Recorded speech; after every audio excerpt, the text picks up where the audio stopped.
is Women and Gender Studies. My name is Amber, I'm 28, I'm an anthropology major, and I identify as heterosexual. I'm Daniel, I'm 20, I am a social work major, and I identify as homosexual.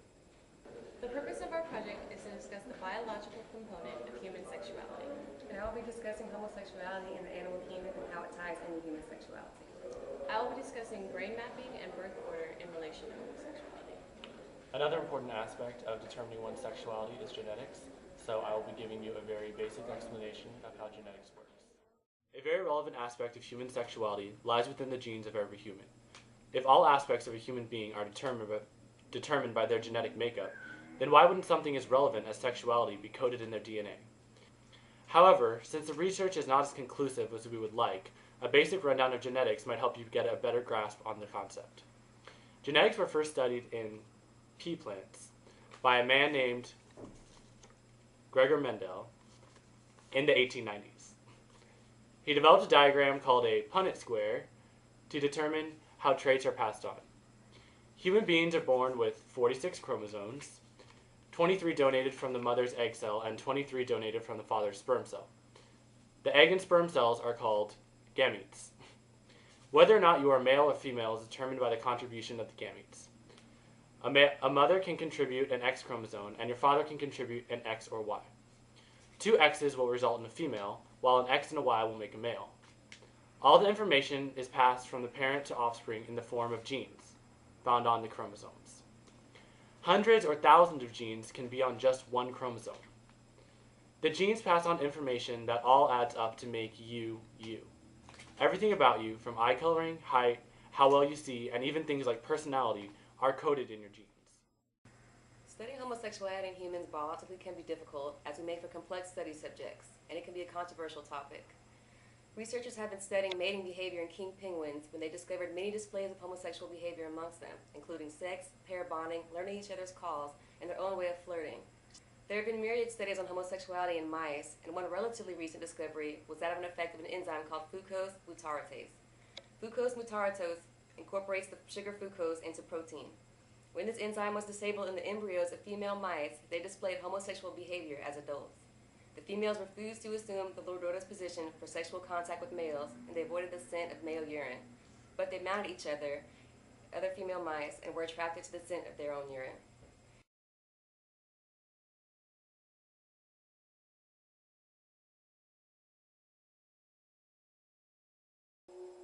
When people talk about homosexuality, they often ask, is it a choice? I heard it is. Well, I've always been told that homosexuality is unnatural. Is it? In fact, homosexual relations are common in nature, including zebras, baboons, dolphins, sheep, buffalo, ducks, foxes, elephants, horses, gorillas, moose, house cats, pigs, mice, rabbits, swans, and lions, to name a few. Well, okay, but we're not animals. Human beings have free will. You don't just decide who to love. Settle down there, Martha. Christian does have a point, but let's take a look at the most recent scientific evidence. As they study sexual orientation, scientists are currently looking at three main areas: genes, hormones, and birth order. Let's first look at studies of identical twins. Hi. When one identical twin is a gay man, the other twin is gay up to 70% of the time, far higher than would occur if genes played no role. In fact, these studies show that genes play a greater role in determining sexual orientation than they do in whether or not you're right or left-handed. Scientists have recently noticed a striking statistical phenomenon. Studies show that having older brothers increases the odds of a boy being homosexual. Moms always baby the youngest, making them gay. No, that's not it. When a woman is pregnant with a boy, scientists are realizing that her female body often sees the male fetus as a foreign object and begins to produce antibodies against it. The more boys a woman has, the more adept her body becomes at feminizing the fetus, which may explain why with every successive boy, the odds that he will be gay go up significantly. All right, maybe you all accept it, but what about those people who started out gay and say they became straight? What about ex-gay ministries? But what's the harm? How about the feelings of shame and guilt they instill and reinforce in their victims? Or the money, energy, and time they sap from people who have nothing wrong with them, says you. Well, in point of fact, not just George says that, Christian. the American Medical Association, the American Psychiatric Association, the American Psychological Association, the American Psychoanalytic Association, the American Academy of Pediatrics, and the National Association of Social Workers have all stated that homosexuality should not be treated as a mental disorder, and that they oppose attempts at reparative or conversion therapy, and that sexual orientation is not a choice and cannot be changed.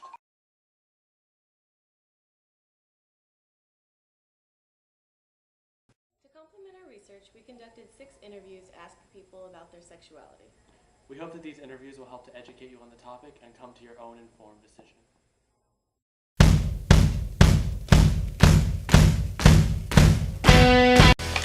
Suzanne Hudson. I'm 24. I work for a litigation defense firm down in downtown Austin, and I am gay. I'm Garrett. I am 20 years old. I am a mathematics major at UT, and I am homosexual. So, my name is Omar Vasquez. I'm a 32-year-old Mexican-American male, and I sexually identify myself as a gay homosexual male. My name is Tyler McCall. I'm 27 years old, and I am a musician and a songwriter, and I am straight.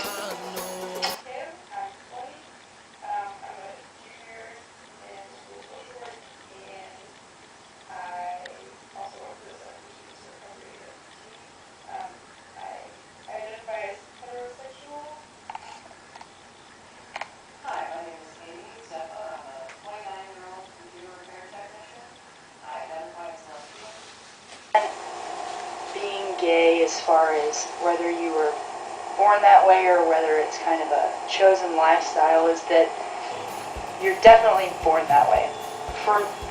Personally, I believe that, and I think most people who identify as gay or lesbian or even bisexual or transgender also feel the same. And I know I've always liked men. And as far as I can remember, I've liked women.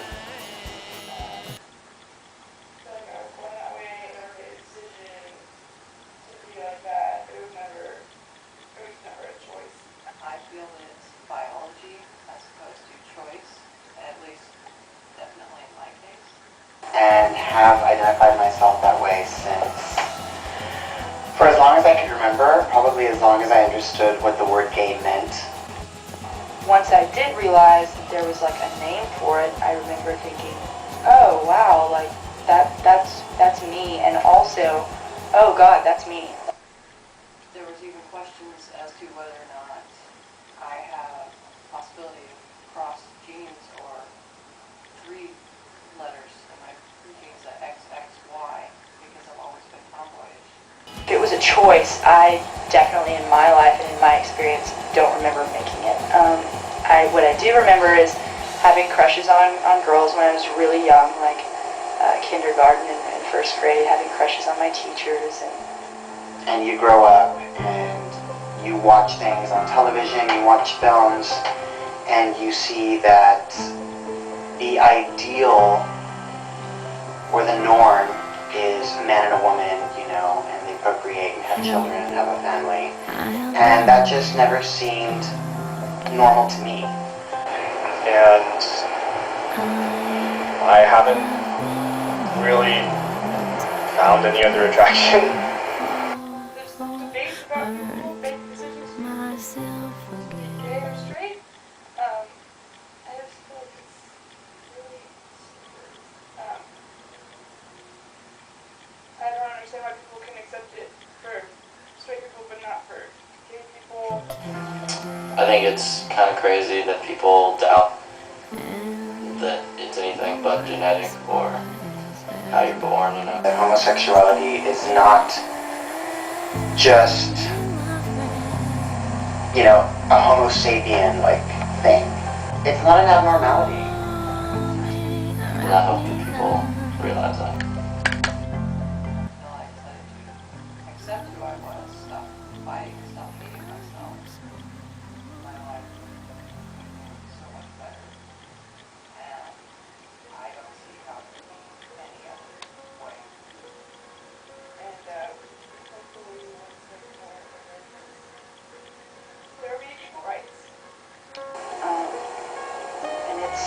unfortunate to me to see people feel that that's just not the case, and this is something that it's just this chosen lifestyle. I think the only thing I've chosen is to not hate myself for something that I feel like is completely natural. My personal experience that it's biological, it's genetic.